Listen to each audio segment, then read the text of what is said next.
हरे कृष्णा जय श्री हरि। ओम नमः शिवाय। प्यारे भक्तों, आज आप सभी श्रवण करेंगे विजया एकादशी की व्रत कथा। विजया एकादशी का व्रत एकादशियों की तरह बहुत ही कल्याणकारी माना गया है। मान्यता है कि जो भी व्यक्ति विजया एकादशी का व्रत करता है उसे इस लोक में विजय प्राप्त होती है और उनका परलोक भी अच्छा ही बना रहता है। इस विजया एकादशी की व्रत कथा को भगवान श्री कृष्ण ने युधिष्ठिर को सुनाया था। यह कथा महाभारत के अनुशासन पर्व में मिलती है। श्री कृष्ण ने युधिष्ठिर से कहा था कि विजय एकादशी का व्रत करने से मनुष्य सभी पापों से मुक्त हो जाता है और उसे विजय, ऐश्वर्य, सुख और समृद्धि प्राप्त होती है। तो आइए प्यारे भक्तों, अपने जीवन की मंगल कामना को करते हुए इस पावन कथा का रसपान करते हैं। प्रेम से बोलिए विष्णु भगवान की अनंत स्वरूपों की जय। विजया एकादशी व्रत कथा। धर्मराज युधिष्ठिर बोले, हे जनार्दन, फाल्गुन मास के कृष्ण पक्ष की एकादशी का क्या नाम है तथा उसकी विधि क्या है? कृपा करके आप मुझे बतलाइए। श्री भगवान बोले, हे राजन, फाल्गुन मास के कृष्ण पक्ष की एकादशी का नाम विजया एकादशी है। इसके व्रत के प्रभाव से मनुष्य को विजय प्राप्त होती है। यह सब व्रतों से उत्तम व्रत है। इस विजया एकादशी के महात्म्य के श्रवण व पठन से समस्त पाप नाश को प्राप्त हो जाता है। एक समय देवऋषि नारद जी ने जगत पिता ब्रह्मा जी से कहा, महाराज, आप मुझसे फाल्गुन मास के कृष्ण पक्ष की एकादशी का विधान कहिए। ब्रह्मा जी कहने लगे कि हे नारद, विजया एकादशी का व्रत पुराने तथा नए पापों को नाश करने वाला है। इस विजया एकादशी की विधि मैंने आज तक किसी से भी नहीं कही। यह समस्त मनुष्यों को विजय प्रदान करती है। त्रेता युग में मर्यादा पुरुषोत्तम श्री रामचंद्र जी को जब 14 वर्ष का वनवास हो गया, तब वे श्री लक्ष्मण तथा सीता जी सहित पंचवटी में निवास करने लगे। वहां पर दुष्ट रावण ने जब सीता जी का हरण किया, तब इस समाचार से श्री रामचंद्र जी तथा लक्ष्मण अत्यंत व्याकुल हुए और सीता जी की खोज में चल दिए। घूमते घूमते जब वे मरणासन जटायु के पास पहुंचे तो जटायु उन्हें सीता जी का वृत्तांत सुनाकर स्वर्गलोक चला गया। कुछ आगे जाकर उनकी सुग्रीव से मित्रता हुई और बाली का वध किया। हनुमान जी ने लंका में जाकर सीता जी का पता लगाया और उनसे श्री रामचंद्र जी और सुग्रीव की मित्रता का वर्णन किया। वहां से लौटकर हनुमान जी ने भगवान राम के पास आकर सब समाचार कहे। श्री रामचंद्र जी ने वानर सेना सहित सुग्रीव की सम्मति से लंका को प्रस्थान किया। जब श्री रामचंद्र जी समुद्र से किनारे पहुंचे, तब उन्होंने मगरमच्छ आदि से युक्त उस अगाध समुद्र को देखकर लक्ष्मण जी से कहा कि इस समुद्र को हम किस प्रकार से पार करेंगे। श्री लक्ष्मण ने कहा, हे पुराण पुरुषोत्तम, आप आदि पुरुष है, सब कुछ जानते हैं। यहाँ से आधा योजन दूर पर कुमारी द्वीप में बगदालभ्य नाम के मुनि रहते हैं। उन्होंने अनेक ब्रह्मा देखे हैं। आप उनके पास जाकर इसका उपाय पूछिए। लक्ष्मण जी के इस प्रकार के वचन सुनकर श्री रामचंद्र जी बगदालभ्य ऋषि के पास गए और उनको प्रणाम करके बैठ गए। मुनि ने भी उनको मनुष्य रूप धारण किए हुए पुराण पुरुषोत्तम समझकर उनसे पूछा कि हे राम, आपका आना कैसे हुआ? रामचंद्र जी कहने लगे कि हे ऋषि, मैं अपनी सेना सहित यहाँ आया हूँ और राक्षसों को जीतने के लिए लंका जा रहा हूँ। आप कृपा करके समुद्र पार करने का कोई उपाय बतलाइए। मैं इसी कारण आपके पास आया हूँ। वक्ता लभ्य ऋषि बोले कि हे राम, फाल्गुन मास के कृष्णा पक्ष की एकादशी का उत्तम व्रत करने से निश्चय ही आपकी विजय होगी, साथ ही आप समुद्र भी अवश्य पार कर लेंगे। इस व्रत की विधि यह है कि दशमी के दिन स्वर्ण, चांदी, तांबा या मिट्टी का एक घड़ा बनाए। उस घड़े को जल से भरकर तथा 5 पल्लव रख वेदिका पर स्थापित करें। उस घड़े के नीचे सतनजा और ऊपर जौ रखे। उस पर श्री नारायण भगवान की स्वर्ण की मूर्ति स्थापित करें। एकादशी के दिन स्नान आदि से निवृत्त होकर धूप, दीप, नैवेद्य, नारियल आदि से भगवान की पूजा करें। तत्पश्चात घड़े के सामने बैठकर दिन व्यतीत करें और रात्रि को भी उसी प्रकार बैठे रहकर जागरण करें। द्वादशी के दिन नित्य नियम से निवृत्त होकर उस घड़े को ब्राह्मण को दे दे। हे राम, यदि तुम भी इस व्रत को सेनापतियों सहित करोगे तो तुम्हारी विजय अवश्य होगी। श्री रामचंद्र जी ने ऋषि की कथा अनुसार इस व्रत को किया और इसके प्रभाव से दैत्यों पर विजय पाई। अतः हे राजन, जो कोई मनुष्य विधि पूर्वक इस व्रत को करेगा, दोनों लोकों में उसकी अवश्य विजय होगी। श्री ब्रह्मा जी ने नारद जी से कहा था कि हे पुत्र, जो कोई इस व्रत के महात्म्य को पढ़ता या सुनता है उसको वाजपेयी यज्ञ का फल प्राप्त होता है। प्रेम से बोलिए लक्ष्मीपति विष्णु भगवान जी की जय। सियावर रामचंद्र की जय। एकादशी माता की कथा प्राचीन समय की बात है। सतयुग में मुर नामक दानव रहता था। वह बड़ा ही अद्भुत, अत्यंत रौद्र तथा संपूर्ण देवताओं के लिए भयंकर था। उस काल रूपधारी दुरात्मा महासुर ने इंद्र को भी जीत लिया था। संपूर्ण देवता उससे परास्त होकर स्वर्ग से निकाले जा चुके थे और शंकित तथा भयभीत होकर पृथ्वी पर विचरा करते थे। एक दिन सब देवता महादेव जी के पास गए। वहां इंद्र ने भगवान शिव के आगे सारा हाल कह सुनाया। इंद्र बोले, महेश्वर, ये देवता स्वर्ग लोक से निकाले जाने के बाद पृथ्वी पर विचर रहे हैं। मनुष्यों के बीच रहना इन्हें शोभा नहीं देता। देव, कोई उपाय बतलाइए। देवता किसका सहारा ले? महादेव जी ने कहा, देवराज, जहाँ सबको शरण देने वाले, सबकी रक्षा में तत्पर रहने वाले जगत के स्वामी भगवान गरुड़ ध्वज विराजमान हैं, वहाँ जाओ। वे तुम लोगों की रक्षा करेंगे। महादेव जी की यह बात सुनकर परम बुद्धिमान देवराज इंद्र संपूर्ण देवताओं के साथ क्षीर सागर में गए, जहाँ भगवान गदाधर सो रहे थे। इंद्र ने हाथ जोड़कर उनकी स्तुति की। इंद्र बोले, देवेश्वर, आपको नमस्कार है।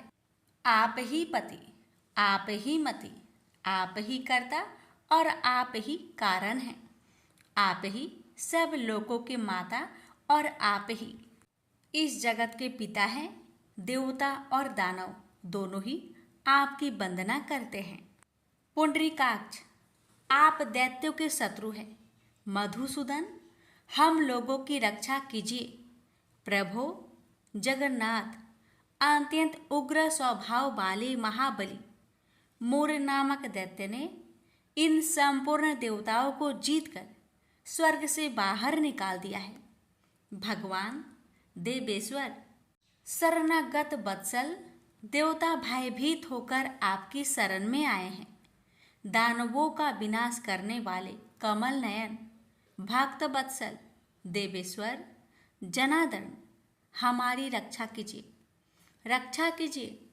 भगवान शरण में आए हुए देवताओं की सहायता कीजिए। इंद्र की बात सुनकर भगवान विष्णु बोले, देवराज, यह दानव कैसा है उसका रूप और बल कैसा है तथा उस दुष्ट के रहने का स्थान कहाँ है। इंद्र बोले, देवेश्वर, पूर्व काल में ब्रह्मा जी के वंश में तालजंग नामक एक महान असुर उत्पन्न हुआ था, जो अत्यंत भयंकर था। उसका पुत्र मूर दानव के नाम से विख्यात है। वह भी अत्यंत उत्कट, महापराक्रमी और देवताओं के लिए भयंकर है। चंद्रावती नाम से प्रसिद्ध एक नगरी है, उसी में स्थान बनाकर वह निवास करता है। उस दैत्य ने समस्त देवताओं को परास्त करके उन्हें स्वर्गलोक से बाहर कर दिया है। उसने एक दूसरे ही इंद्र को स्वर्ग के सिंहासन पर बैठाया है। अग्नि, चंद्रमा, सूर्य, वायु तथा वरुण भी उसने दूसरे ही बनाए हैं। जनार्दन, मैं सच्ची बात बता रहा हूँ, उसने सब कोई दूसरे ही कर लिए हैं। देवताओं को तो उसने उनके प्रत्येक स्थान से वंचित कर दिया है। इंद्र की यह बात सुनकर भगवान जनार्दन को बड़ा क्रोध आया। उन्होंने देवताओं को साथ लेकर चंद्रावती नगर में प्रवेश किया। भगवान गदाधर ने देखा कि दैत्यराज बारंबार गर्जना कर रहा है और उससे परास्त होकर संपूर्ण देवता दसों दिशाओं में भाग रहे हैं। अब वह दानव भगवान विष्णु को देखकर बोला, खड़ा रह, खड़ा रहा। उसकी यह ललकार सुनकर भगवान के नेत्र क्रोध से लाल हो गए। वे बोले, अरे दुराचारी दानव, मेरी इन भुजाओं को देख। यह कहकर श्री विष्णु ने अपने दिव्य बाणों से सामने आए हुए दुष्ट दानव को मारना आरंभ किया। दानव भय से विहल हो उठे। पांडुनंदन, तत्पश्चात श्री विष्णु ने दैत्य सेना पर चक्र का प्रहार किया। उससे छिन्न भिन्न होकर सैकड़ों योद्धा मौत के मुख में चले गए। इसके बाद भगवान मधुसूदन बद्रिका आश्रम को चले गए। वहां सिंहावती नाम की गुफा थी, जो 12 योजन लंबी थी। उस गुफा में एक ही दरवाजा था। भगवान विष्णु उसी में सो गए। वह दानव मूर भगवान को मार डालने के उद्योग में उनके पीछे पीछे तो लगा ही था। अतः उसने भी उसी गुफा में प्रवेश किया। वहां भगवान को सोते देख उसे बड़ा हर्ष हुआ। उसने सोचा, यह दानों को भय देने वाला देवता है, अतः निसंदेह इसे मार डालूंगा। दानव के इस प्रकार विचार करते ही भगवान विष्णु के शरीर से एक कन्या प्रकट हुई, जो बड़ी ही रूपवती, सौभाग्यशालिनी तथा दिव्य अस्त्र शस्त्रों से सुसज्जित थी। वह भगवान के तेज के अंश से उत्पन्न हुई थी। उसका बल और पराक्रम महान था। दानवराज मूर ने उस कन्या को देखा। कन्या ने युद्ध का विचार करके दानव के साथ युद्ध के लिए याचना की। युद्ध छिड़ गया। कन्या सब प्रकार की युद्ध कला में निपुण थी। वह मोर नामक महान असुर उसके हुक्कार मात्रा से राख का ढेर हो गया। दानव के मारे जाने पर भगवान जाग उठे। उन्होंने दानव को धरती पर इस प्रकार निष्प्राण पड़ा देखकर कन्या से पूछा, मेरा यह शत्रु अत्यंत उग्र और भयंकर था, किसने इसका वध किया है? कन्या बोली, स्वामिन, आपके ही प्रसाद से मैंने इस महादैत्य का वध किया है। श्री भगवान ने कहा, कल्याणी, तुम्हारे इस कर्म से तीनों लोकों के मुनि और देवता आनंदित हुए हैं। अतः तुम्हारे मन में जैसी इच्छा हो उसके अनुसार मुझसे कोई वर मांग लो। देव दुर्लभ होने पर भी वह वर मैं तुम्हें दूंगा, इसमें तनिक भी संदेह नहीं है। वह कन्या साक्षात एकादशी ही थी। उसने कहा, प्रभु, यदि आप प्रसन्न हैं तो मैं आपकी कृपा से सब तीर्थों में प्रधान, समस्त विघ्नों का नाश करने वाली तथा सब प्रकार की सिद्धि देने वाली देवी हूँ। जनार्दन, जो लोग आप में भक्ति रखते हुए मेरे दिन को उपवास करेंगे उन्हें सब प्रकार की सिद्धि प्राप्त हो। माधव, जो लोग उपवास, नक्त भोजन अथवा एक भुक्त करके मेरे व्रत का पालन करें उन्हें आप धन, धर्म और मोक्ष प्रदान कीजिए। श्री विष्णु बोले, कल्याणी, तुम जो कुछ कहती हो वह सब पूर्ण होगा। प्रेम से बोलिए एकादशी माता की जय। आप श्रवण करें जगदीश जी की आरती। ओम जय जगदीश हरे, स्वामी जय जगदीश हरे, भक्त जनों के संकट क्षण में दूर करे।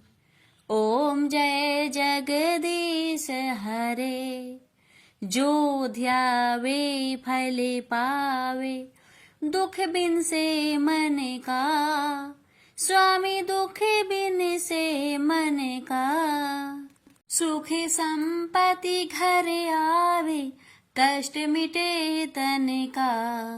ओम जय जगदीश हरे, मात पिता तुम मेरे, शरण कहूँ किसकी, स्वामी शरण कहूँ किसकी, तुम्हें बिनु और न दूजा, आस करो जिसकी। ओम जय जगदीश हरे, तुम्हें पूर्ण परमात्मा, तुम अंतर्यामी, पर ब्रह्मा परमेश्वरी, तुम सबके स्वामी। ओम जय जगदीश हरे, तुम करुणा के सागरी, तुम पालन करता, मैं मूरख खल कामी, कृपा करो भरता। ओम जय जगदीश हरे, तुम हो एक अगोचरी, सबके प्राणपति, प्रभु सबके प्राणपति, किस विधु मिलू दया मिली, तुमको मैं कुमति। ओम जय जगदीश हरे, इन बंधु दुख हरता, तुम ठाकुर मेरे, प्रभु तुम ठाकुर मेरे। अपने हाथ उठाओ द्वार पर तेरे। ओम जय जगदीश हरे, विषय विकार मिटाओ, पाप हरो देवा, श्रद्धा भक्ति बढ़ाओ, संतन की सेवा। ओम जय जगदीश हरे, तन मन धन और संपत्ति सब कुछ है तेरा, प्रभु सब कुछ है तेरा, तेरा तुझको अर्पण क्या लागे मेरा। ओम जय जगदीश हरे, जगदीश्वर जी की आरती जो कोई नर गावे, कहत शिवानंद स्वामी, मनोवांछित फल पावे। ओम जय जगदीश हरे। प्रेम से बोलिए विष्णु भगवान की जय। अब श्रवण करते हैं एकादशी माता की आरती। ओम जय एकादशी, जय एकादशी, जय एकादशी माता। विष्णु पूजा व्रत को धारण कर शक्ति मुक्ति पाता। ओम जय एकादशी माता, तेरे नाम गिनाऊं देवी, भक्ति प्रदान करने। गण गौरव की देनी माता, शास्त्रों में बरनी। ओम जय एकादशी माता, मार्गशीर्ष के कृष्णा पक्ष की उत्पन्न विश्वातारिणी जन्मी, शुक्ल पक्ष में हुई मोक्षदा मुक्तिदाता बनाई। ओम जय एकादशी माता। पौष के कृष्णा पक्ष की सफला नामक है, शुक्ल पक्ष में होए पुत्र दा आनंद अधिक रहे। ओम जय एकादशी माता।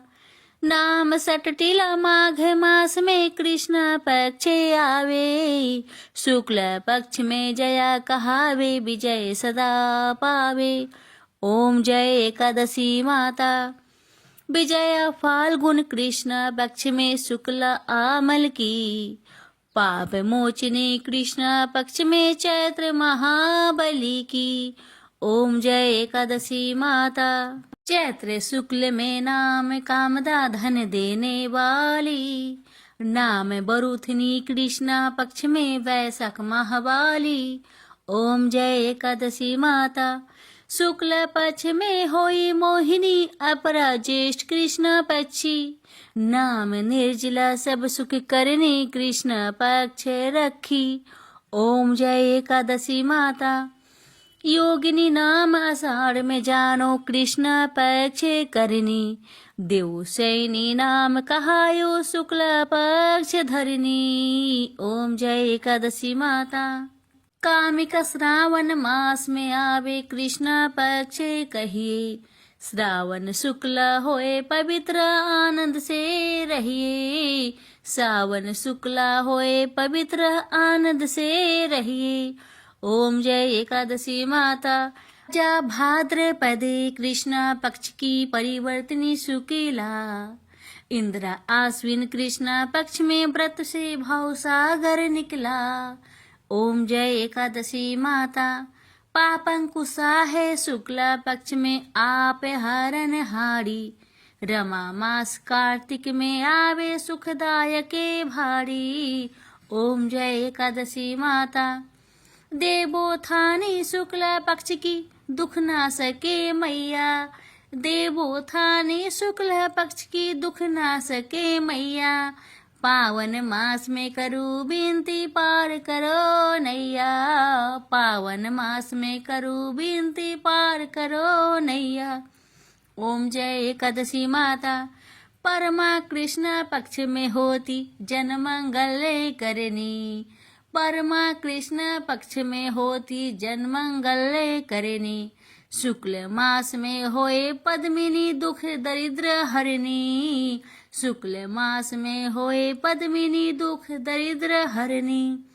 ओम जय एकादशी माता।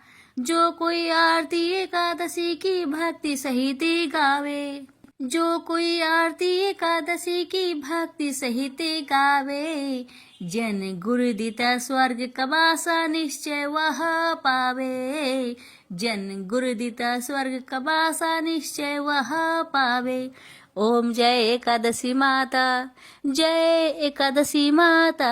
प्रेम से बोलिए एकादशी माता की जय।